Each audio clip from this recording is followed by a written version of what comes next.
자, 드디어 메인 무대가 펼쳐졌습니다. 우리 네. 신성준 본부장님, 오늘 직장인 노후 대비에 대해서 알려주신다고요? 네.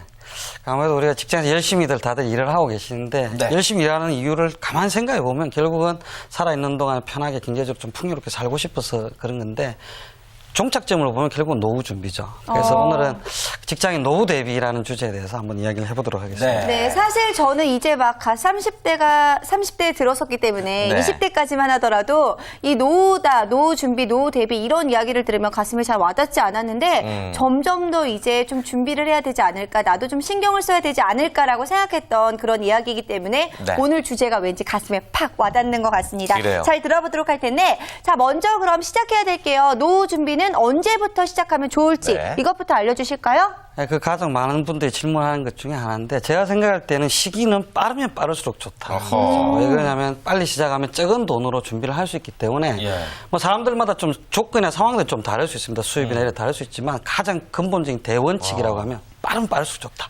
직장생활 시작하면서부터 바로 시작해라. 그렇게 말씀드릴 수 있어요. 그러니까 네. 돈을 벌기 시작하면서부터 노후 대비를 해야 되는 건데, 저는 진작에 했어야 되는데 너무 늦은 거 아닌가요? 10년 되셨잖아요. 그러니까 네. 하나도 안 했어요, 노후 준비를. 예. 10년 뒤처졌는데 뭐 이렇게 되면 안 되는 거 아니에요? 어떻게 해요, 그러면? 그러니까요. 네. 좀 안타깝긴 하지만 그렇다고 뭐 더 늦은 건 아니고요. 지금이라도 시작하면 되고 사실은 30대에 시작하는 게 여러 가지 측면에서 가장 좋은 시기인 것 같습니다. 그때쯤 되면 어느 정도 소득도 있고 또 어느 정도 부담을 할 수 있는 시기이기 때문에 네. 그때부터 네. 시작하면 될 것 같은데요. 예를 들어서 가정주부가 네. 한 4,000원 정도 커피값 한 잔 정도를 아껴서 한 달 저축하면 한 9만 원 정도 그쵸. 될 거예요. 그 예. 돈을 국민연금 한 10년 정도 넣는다고 하면 아마 65세부터 한 45만 원 정도의 돈을 받을 수 있는 국민연금. 거죠. 예. 아. 그래서 그 작은 돈인데도 불구하고 현재 가치치면 한 1억 5천 정도의 예. 돈이 되는 거죠. 그래서 와. 그렇게 이렇게 돈을 모으는 그런 것들은 이제 카페라떼 효과라고 합니다. 카페라떼 효과. 커피 한 잔을 아껴서 그 정도 큰 효과를 낸다라고 해서 카페라떼 효과를 했는데 그 사소한 것부터 아끼는 것에서부터 네. 노후 준비 시작되는 거죠. 네, 지금 하셔도 됩니다. 맞습니다. 지금도 늦지 않았다라는 않았어요. 이야기가 왠지 네. 힘이 되는 것 같은데, 네, 카페라떼 효과라고 해서 이제 하루에 4,500원 정도 작은 돈만 아껴도 이렇게 나중에 노후가 좀 풍성해질 수 있다라는 이야기가 될 것 같은데, 네. 사실 이야기를 들으면 맞아. 지금부터라도 당장 시작해야겠어.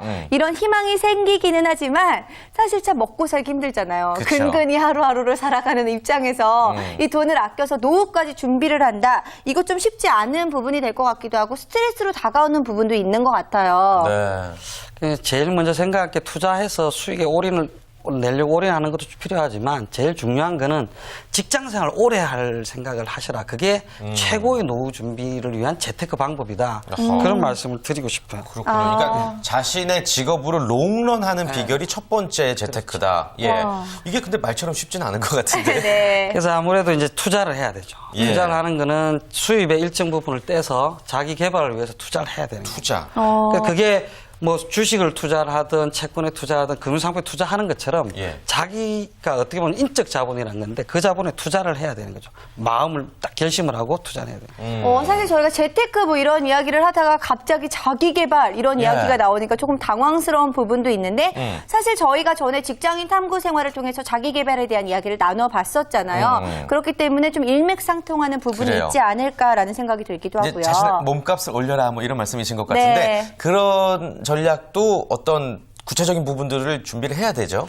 그러니까 좀 생각해보면 모든 투자가 이제 무모하면 안 되지 않습니까? 그쵸. 그래서 뭐 자기 개발 하겠다고 당장 사표 내고 여기 MBA를 하겠다고 하고 이렇게 하면 그 투자 자체 실패할 수가 있죠. 네. 그렇게 하지 말고 자기가 하고 있는 분야 전문성을 좀 높이기 위해서 무엇을 할 수 있을까? 그래서 학원을 다닌다든지 아니면 뭐 사이버 학습 같은 거 한다든지 그런 좀 효과적인 방법을 찾으면 훨씬 더 유리하지 않을까라는 생각이 들어요. 전문성과 그다음에 자기 경쟁력을 갖출 수 있는 방법이 아닐까라는 생각이 듭니다. 네. 그 제가 들은 얘기가 있는데 투자도 단순히 돈을 가지고만 투자하는 게 아니라 어떤 인적 자본, 무형의 자본에 투자하라는 얘기가 있거든요. 인적 자본 투자가 뭔가요? 그러니까 사실은 자본이라고 하면 그 자본에서 수익을 내는 거지 예. 않습니까? 그러면 가장 효과적인 수익을 내는 방법이 뭘까? 내가 계속 일하고 있으면 예를 들어 1년에 연봉을 뭐 3천만 원을 받는다라고 하면 그 정도 이자를 받으려면 10억 정도가 있어야 되잖아요. 그렇죠. 그래서 그 연봉을 좀 높이면 그 정도 자산을 높이는 거 똑같은 효과가 나는 거죠. 그래서 그런 투자가 어떻게 보면 가장 확실하고 또 쉽고 아하. 그다음에 필요하죠. 이제 오래 사니까 일을 오래 하는 게 아주 중요하거든요. 예. 그런 측면에서 인적 자본 투자라는 게 아주 중요한 핵심적인 요소죠. 지금. 네, 거기다가 투자 중에서도 가장 긍정적인 또 투자의 방향이 되지 않을까라는 생각이 드는데 네. 좀 전에 제가 또 얘기를 했지만 노후 준비를 하는 데 있어서 금전적인 부분에 대해서 어려워하시는 분들도 굉장히 많거든요. 자, 그렇다면 인적 자본 투자에 대해서는 어느 정도의 금전적인 부분을 네. 할애하는 것이 좋을지도 궁금한데요. 자기 꿈과 희망에 따라 좀 다르겠지만, 기존에 한 10% 정도는 30대까지는. 네. 물론 40대, 50대도 자기 개발을 위해 투자를 하면 좋겠지만, 네. 30대, 그리고 갓 직장 취직한 사람들 같은 경우는 자기 소득의 10% 정도는 자기 개발에 위해 투자하는 게 좋다. 한 2, 300만 번다라고 하면 학원 하나만 등록하더라도 뭐 그 정도 돈이 드는 거니까 네. 그 정도 개발은 계속 하고 살아야 된다. 그런 말씀이요. 그렇군요. 저는 50% 정도를 투자를 하고 있습니다. 어떻게요? 술값으로. 네트워크를 만들어가는 거죠. 네, 네트워크를 만들기 위해서. 좋게 네. 말하면 그런 건데. 네. 아무튼 뭐 중요한 부분을 말씀해 주신 것 같습니다. 네. 그런데 무작정 인적 투자만 하는 것도 뭐 좋긴 하지만 그런 어떤 불안함을 해소할 수 있을 것 같지는 않아요. 네. 어떤 결과가 확실히 나오는 게 아니니까 바로. 네, 그래서 이제 금융 관련돼서 이제 노후 준비를 한다라고 하면 삼청연금을 준비해라라는 예. 얘기를 하는데 첫 번째 이제 국민연금, 퇴직연금, 네. 그다음에 개인연금 요 세 가지를 얘기를 할 수 세 있습니다. 가지. 네. 예, 예. 직장생활 하시는 분들은 뭐 국민연금과 퇴직연금은 당연히 들어가는 거고 네, 네, 네.